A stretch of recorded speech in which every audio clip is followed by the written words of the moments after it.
اهلا بيكم متابعيني الغاليين، عاملين ايه؟ وحشتوني جدا جدا من الفيديو اللي فات.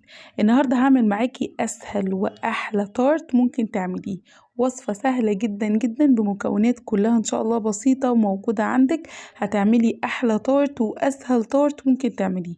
ممكن تعمليه بفواكه كتير، بالتفاح، بالخوخ، بالفراولة. ويلا بينا على طول نبتدي.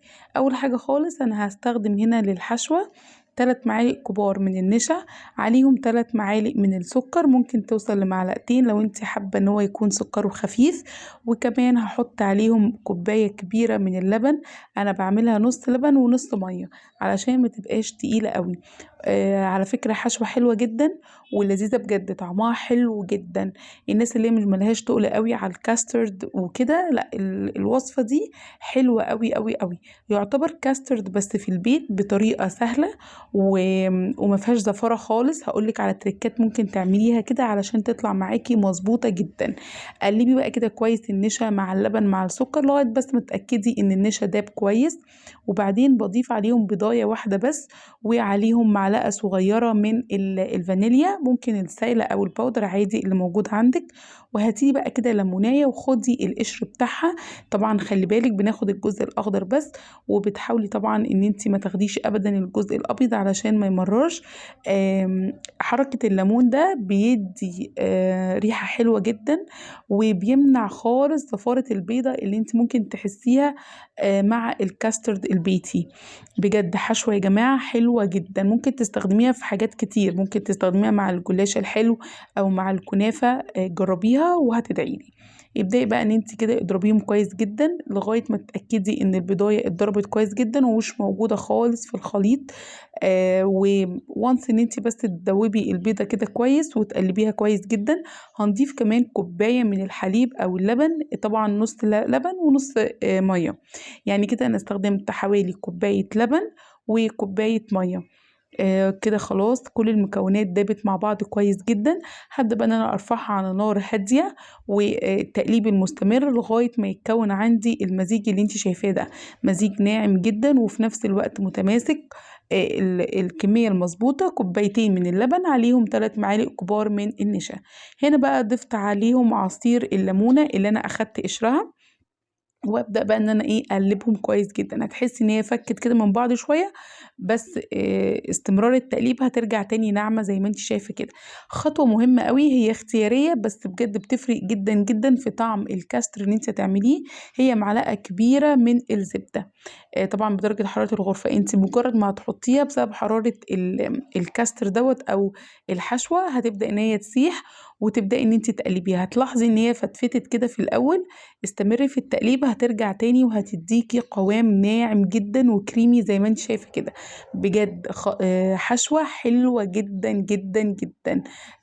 بحطها بقى في بولة نضيفة وبغطيها بستريتش راب أو بكيس تلاجة عندك، وبتركنيها على جنب لغاية ما تهدى تماما علشان نستخدمها.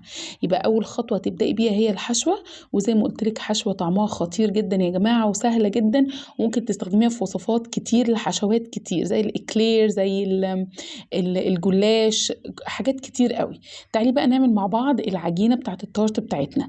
أول حاجة هنا حطيت نص كوباية من الزيت على الزبدة، ممكن تستخدمي زيت بس او زبدة بس. وبعدين بتحطي نص كوباية من السكر العادي اللي هو الحبيبات، وتبدأي ان انت بقى تمزجيهم كده مع بعض. الوصفة دي كمان حلاوتها ان هي سهلة من غير بقى مضرب ولا خلاط ولا اي حاجة خالص ولا كبة ولا اي حاجة، بكله بايدك وهتطلع معاكي يا جماعة تحفة حلوة جدا. انا مي شاهين ودي قناتي على اليوتيوب، لو لسه اول مرة تشوفيني يشرفني تبقي واحدة من اسرتنا الجميلة. ولو الفيديو عجبك ما تنسيش بقى اللايك والشير كتير، واتمنى ان انت تقولي في الكومنت رايك وتقولي لي ايه الوصفه اللي تحبي ان احنا نشاركها مع بعض المره الجايه. ابدأي بقى هنا بقى قلبي كويس جدا السكر مع السمنه مع الزيت لغايه ما يفتح الخليط خالص زي ما انت شايفه كده ويبقى هش جدا. ولاحظي ان انا كل شويه كده بجيب بالسباتولا من تحت لفوق علشان تتاكدي ان كل الخليط اتمزج كويس جدا. يبقى كده خلاص انا هنا هضيف بقى البيض بتاعي. هحط بيضتين بدرجه حراره الغرفه واهم حاجة بس يا جماعة في الحلويات بالذات لازم تكون كل المكونات بتاعتك بتكون على درجة حرارة الغرفة. وحطي بقى هنا معلقة الفانيليا بتاعتك على البيضتين، وابدأي برضو اخلطيهم لغاية ما يختفوا تماما. برضو بتلاحظي ان هو كده بقى سايل شوية ومفتفت، لكن طبعا مع الضرب المستمر هيبقى ناعم جدا وهيختفي تماما البيض معاكي. بجد من الوصفات السهلة قوي، واللي حرفيا مش تاخد منك نص ساعة، يعني نص ساعة تبقى جاهزة وشكلها شيك جدا وشكلها حلو قوي. يعني لما تشوفيها كده تحسي ان انتي عاملاها بمجهود وكده، ولكن هي في الحقيقة سهلة جدا. تعالي بقى لأهم خطوة هنا، هي الدقيق. المفروض ان المقدار الصح كوبايتين، بس انا هنا بضيف الاول كوباية ونص من الدقيق. وطبعا زي ما احنا متعودين اي حلويات لازم تنخلي الدقيق، خطوة مهمة جدا. وبنخلهم كده بالراحة، بحط الأول كوباية ونص، وبعدين بشوف العجينة بتاعتي أخبارها إيه. بحط هنا معلقة كبيرة من البيكنج باودر ورشة ملح طبعا، وببدأ إن أنا أخلط الدقيق. أنا هنا يا جماعة مش بعجن خالص، أنا بس كده بالسباتولا بحاول أنا أخفي الدقيق بتاعي. شايفين لسه سايلة برضو، فهنا كده معناه إن هي محتاجة للدقيق. بزود برضو دقيق، وبرجع تاني اعجنها لغايه ما الدقيق بتاعي يختفي تماما. طبعا ما حطيتش كوبايتين دقيق على طول، لان طبعا زي ما قلت لكم حجم البيض بيفرق، ونوع الدقيق كمان بيفرق. يعني حجم السوائل اللي انت مستخدماه ممكن يكون طبعا دي حاجه مش مظبوطه قوي البيض. فدايما دايما ضيفي الدقيق بالتدريج. شايفين هتبدا بقى ان هي تشرب الدقيق بتاعك، وتبدا ان انت تحسي ان هي، لا بصي شايفين لسه سايله شويه، ده معناه ان هي برضو محتاجه للدقيق. فالوصفه كلها اخدت مني كوبايتين من الدقيق. ما تستعجليش وتضيفي الدقيق مره واحده، لان انت ممكن تنشف معاكي وتطلع معاكي مفروله زياده عن اللزوم. كميه الدقيق مهمه قوي في الوصفه دي، لان التورت من الحاجات الحساسه شويه وممكن تنشف بسهولة جدا. انا كده خلاص بتبدأي بقى ان انت تحسي ان هي العجينة لمت وانفصلت جدا عن بعض، يا دوبك بس بتلميها كده بتديكي عجينة ناعمة جدا. وبتجيبي بقى القالب بتاعك وتدهني كده معلقة كبيرة من الزبدة زي ما انت شايفة كده، علشان تبقى سهلة جدا وانت بتطلعيها. بجيب العجينة وبقسمها وبسيب ربعها كده، هقولك هنشكله ازاي. وباخد الجزء الأكبر من العجينة وببدأ ان انا افردها في الصينية.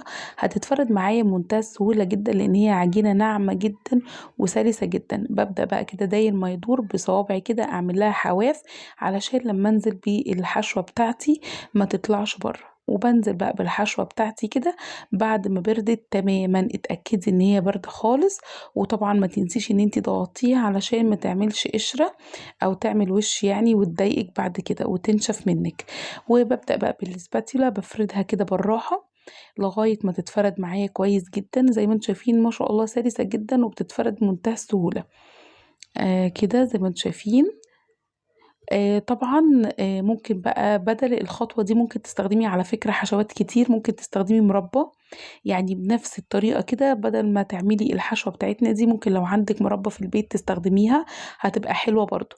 انا هنا كان عندي تفاح فهستخدمه. انت ممكن بقى تستخدمي اي فاكهة موجودة، ممكن تستخدمي خوخ بتبقى حلوة قوي، ممكن تستخدمي موز، ممكن تستخدمي فراولة. بقطع التفاح بتاعي كده جوانح صغننة، بس بتكون سميكة علشان يستحمل معايا السوا وما يتهريش بسهولة. الوصفة بتاعتي دي الصينية دي كانت مقاس 26، أخدت حوالي 4 تفاحات. طبعا انت بقى على حسب الفاكهه اللي هتستخدميها. اهم حاجه بس بتغسليها كويس وبتبداي ان انت تقطعيها، وزي ما قلت لك قطعيها سميكه شويه علشان ما تتهريش منك في النار وتبقى زي المربى كده. تمام، انا كده خلاص هخلص كل الكميه اللي عندي. بجد وصفه حلوه قوي. اجيب بقى الربع العجينه انا سبته على جنب وبعمله دايره كده اي شكل، وببدا ان انا اقطعه شرايط سميكه شويه بمثلا 2 سنتي زي ما انتم شايفين كده، علشان استخدمها في تشكيل الصينيه بتاعتي. ببدا ارص التفاح بتاعي داير ما يدور زي الورده. طبعا انت ممكن ترصيه باي شكل انت تحبيه، بس الشكل ده حلو قوي في النهايه. بتبدأي ان انت بقى ترصي التفاح داير ما يدور، وبعدين بتاخدي شرايط العجينة دي وبتوقفيها على التفاح زي ما انت شايفة كده، وبتبدأي ترصي كمان راس التفاح، يعني صف تفاح وصف من العجينة شرايط. وتوقفي التفاحة كده كده من لتحت زي ما انتم شايفين كده. ما شاء الله هتديكي بقى ايه شكل الوردة في النهاية. بمنتهى السهولة هتعمليها. شايفين ما شاء الله، مش هتاخد منك وقت خالص. اهو بحاول اثبت العجينة بتاعتي، وعادي خالص بقى يعني بقطعها لشرايط صغيرة علشان اعرف ان انا اتحكم فيها بسهولة.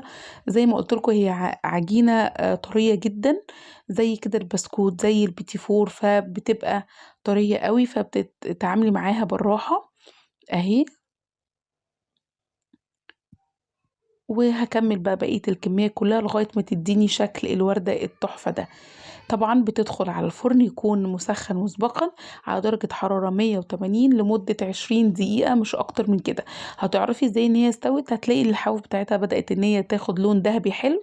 وبعدين ممكن بقى ان انت ترشي عليها في الآخر رشة سكر كده، وتشغلي عليها الشواية لمدة دقيقة أو دقيقتين بالكتير، وهتاخد معاكي لون حلو قوي من تحت ومن فوق. ممكن تستغني عن رشة السكر خالص، بس أنا برشها علشان تاخد لون حلو زي ما انتم شايفين كده، من غير ما تدهني بقى وشها ولا بيض ولا لبن ولا اي حاجه خالص. رشه السكر دي كفايه. وهتحمر معاكي الوش زي ما انت شايفه كده، ما شاء الله.